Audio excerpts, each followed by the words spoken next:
Hi friends, நான் வந்து videos வந்து தொடர்ந்து போட முடியல, அதில் வர கமெண்ட்ஸுக்கு ரிப்ளைவும் பண்ண முடியல அப்படின்னு சொல்லிட்டு கம்யூனிட்டியில் என்கிட்ட ஏதாவது கொஷின் கேட்கணுன்னா கேளுங்க, நான் ஒரே வீடியோவாக ரிப்ளை பண்ணிடுறேன் அப்படின்னு சொல்லியிருந்தேன். அதுக்கான ரிப்ளை வீடியோ தான் ஃப்ரெண்ட்ஸ் இது.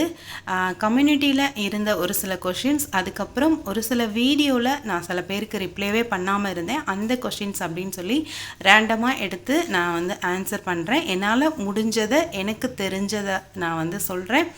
ஓகேவா ஃப்ரெண்ட்ஸ்? அதுக்கப்புறம் வேறு ஏதாவது வந்து படிக்கிறது சம்மந்தப்பட்ட கண்டென்ட்டுக்காக இந்த வீடியோ பார்க்குறீங்க அப்படின்னா டைம் வேஸ்ட் பண்ணாமல் நீங்கள் படிக்க ஸ்டார்ட் பண்ணலாம். இது வந்து ஒன்லி கொஸ்டின் கேட்டவங்களுக்கு ஆன்சர் சொல்கிற மாதிரியான ஒரு வீடியோ பதிவாக தான் இருக்கும்.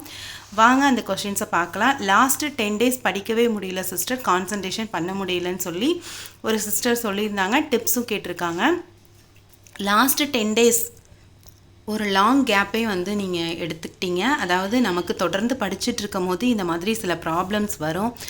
வீட்டில் ஃபேமிலியில் ஏதாவது சண்டை இருக்கும், அப்புறம் ஹெல்த் இஷ்யூஸ் வரும். சம்டைம்ஸ் நமக்கே வந்து தொடர்ந்து படிச்சுக்கிட்டே இருக்கும்போது என்னடா இது அப்படின்ற மாதிரி ஒரு மாதிரி என்ன சொல்கிறது, நம்ம வந்து ரெஸ்ட்டே எடுக்க முடியாத மாதிரி இருக்கும்போது நமக்கு அது ஒரு மாதிரி டயர்டாக தெரியும்.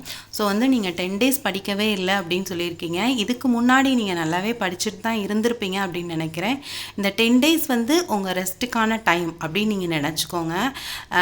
என்ன இஷ்யூனால நீங்கள் படிக்கலை அப்படின்னு தெரியல, பட் அந்த ப்ராப்ளம் வந்து சீக்கிரமே சால்வ் ஆயிரும். இல்லை உங்களுக்கு கான்சன்ட்ரேஷன் பண்ண முடியல, இல்லை ஹெல்த் இஷ்யூஸ் அப்படின்னா நீங்கள் கண்டிப்பாக 10 days ரெஸ்ட் எடுத்துட்டீங்க. இனிமேல் நமக்கு இருக்க போகிறது ஜஸ்ட்டு ஒரு 30 days தான் இருக்குது. ஸோ கண்டிப்பாக நம்ம படிக்கணும், நம்ம வந்து சக்ஸஸ் ஆகணும், இன்னும் நம்ம வந்து இவ்வளோ படிச்சுட்டோம், இன்னும் கொஞ்சம் தான் இருக்குது அப்படின்னு சொல்லி நீங்கள் மோட்டிவேட் பண்ணினா மட்டும்தான் உங்களால் படிக்க முடியும். அப்படியே லேசியாகவே இருந்துட்டோம், என்னால் கான்சன்ட்ரேஷன் பண்ண முடியல, எனக்கு இவ்வளோ பிரச்சனை அவ்வளோ பிரச்சனை, மைண்டு வந்து ஒரு ஸ்டேபிளாக இருக்க மாட்டேங்குது அப்படி இப்படின்னு நீங்கள் யோசிச்சுக்கிட்டு மைனஸை வந்து நினச்சிக்கிட்டே இருந்தீங்கன்னா திருப்பி அகெயின் உங்களால் ஸ்டார்ட் பண்ண முடியாது. அதனால் நீங்கள் எவ்வளோ சீக்கிரம் வந்து உங்களுக்கு நீங்கள் தான் மோட்டிவேட் பண்ணணும். நம்ம கண்டிப்பாக இன்னும் இருக்க டேஸை வந்து ரொம்பவே யூஸ்ஃபுல்லாக நம்ம பயன்படுத்தணும். இன்னும் இருக்கிறது வெறும் 30 days தான் அப்படின்னு நினைக்காதீங்க. ஒவ்வொரு நாளும் 24 மணி நேரத்துக்கு சமம். ஸோ நம்ம அதில் எவ்வளோ நேரம் படிக்க போகிறோம் அப்படின்றது தான் முக்கியம். ஸோ கண்டிப்பாக சீக்கிரம் அகைன் நீங்கள் உங்கள் ஸ்டடீஸை ஸ்டார்ட் பண்ணுங்கள் friends. All the best sister. அடுத்தது, எந்த எக்ஸாமுக்கு ப்ரிப்பேர் பண்ணுறீங்க அப்படின்னு சொல்லி கேட்டிருக்காங்க ஒரு சிஸ்டர். நான் வந்து எஸ்ஜிடி எக்ஸாம் ப்ரிப்பேர் பண்ணுறேன். இது வந்து டீச்சர்ஸ் அப்பாயின்மெண்ட் எக்ஸாம், அதாவது 2nd grade teachers exam. Already TET paper 1 pass பண்ணவங்க இந்த எக்ஸாம் எழுதுவாங்க சிஸ்டர், அவ்வளோதான். நான் வந்து 2013 and 2017 வந்து நான் டெட் பேப்பர் 1 வந்து கிளியர் பண்ணியிருக்கேன்.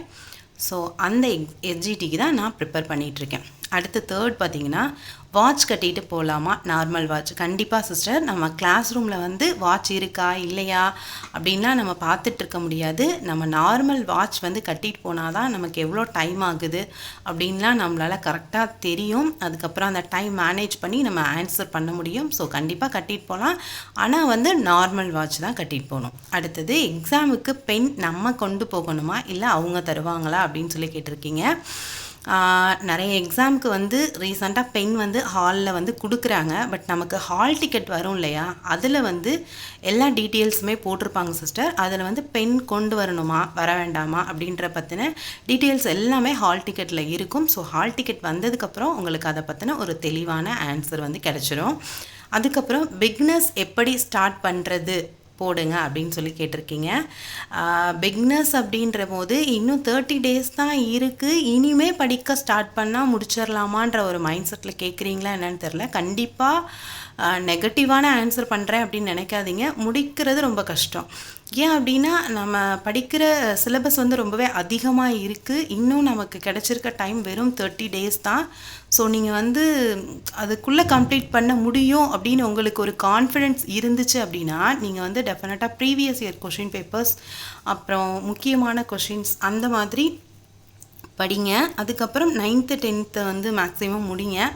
அதிலிருந்து மேக்ஸிமம் கொஷின்ஸ் வரத்துக்கு நம்ம எதிர்பார்க்கலாம். ஸோ வந்து நீங்கள் பிகினர்ஸ் அப்படின்னா இந்த மாதிரி தான் பண்ணணும். இப்போ ஃப்ரெஷ்ஷாக ஃபஸ்ட்லேருந்து ஸ்டார்ட் பண்ண போகிறீங்க அப்படின்னா முடிக்க முடியுமா அப்படின்னு எனக்கு தெரியல.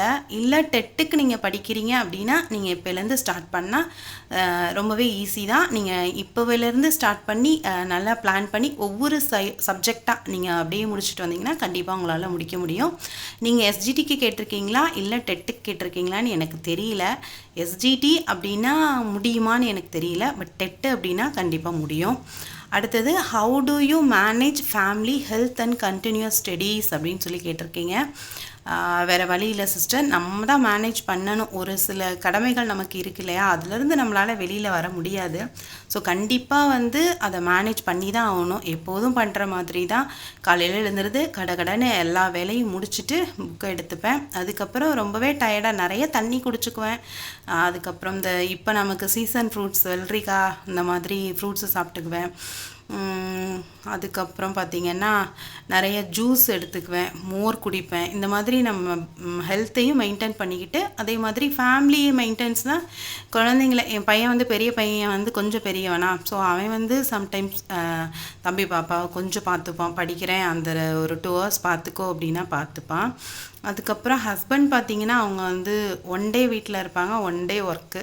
ஸோ அவங்கள வந்து நான் ஃபுல்லாக டிபெண்ட் பண்ண முடியாது. வீட்டு வேலைகளுக்கு நான் தான் பண்ணி ஆகணும்.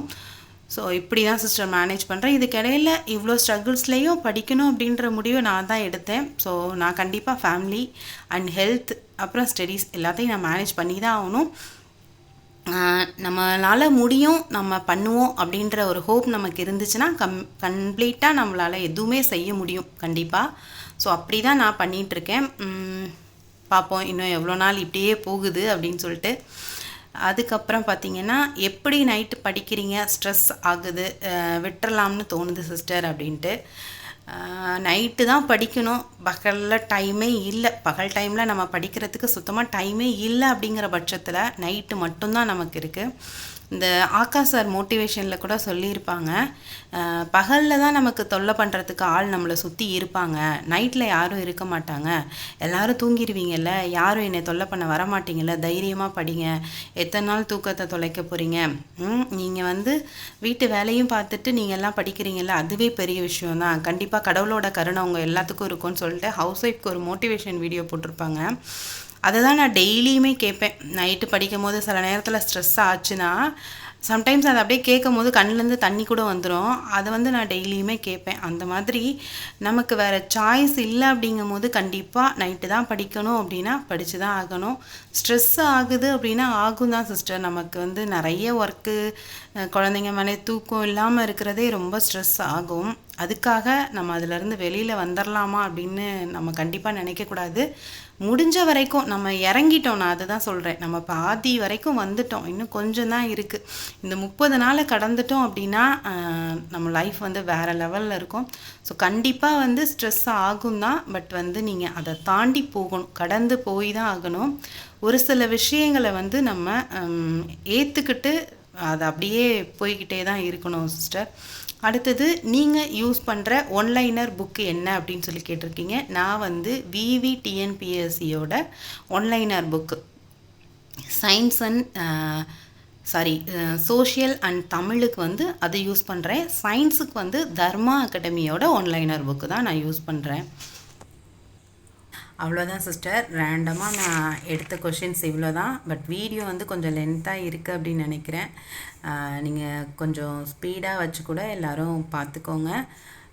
தொடர்ந்து படிங்க. All the best. கண்டிப்பாக வந்து எல்லோரும் உங்கள் பெஸ்ட்டை கொடுத்துட்டே இருங்க.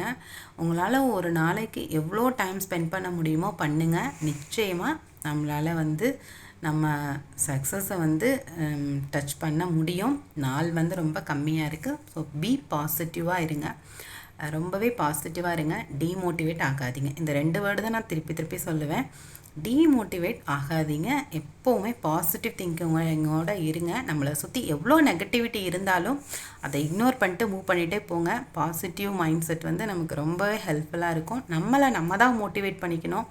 நமக்கு வந்து இன்னொருத்தர் மோட்டிவேட் பண்ணுவாங்க அப்படின்னு சொல்லிட்டு நம்ம ரொம்பவே டீமோட்டிவேட் ஆகிட்டோம் அப்படின்னா அது ரொம்பவே கஷ்டமாக இருக்கும்.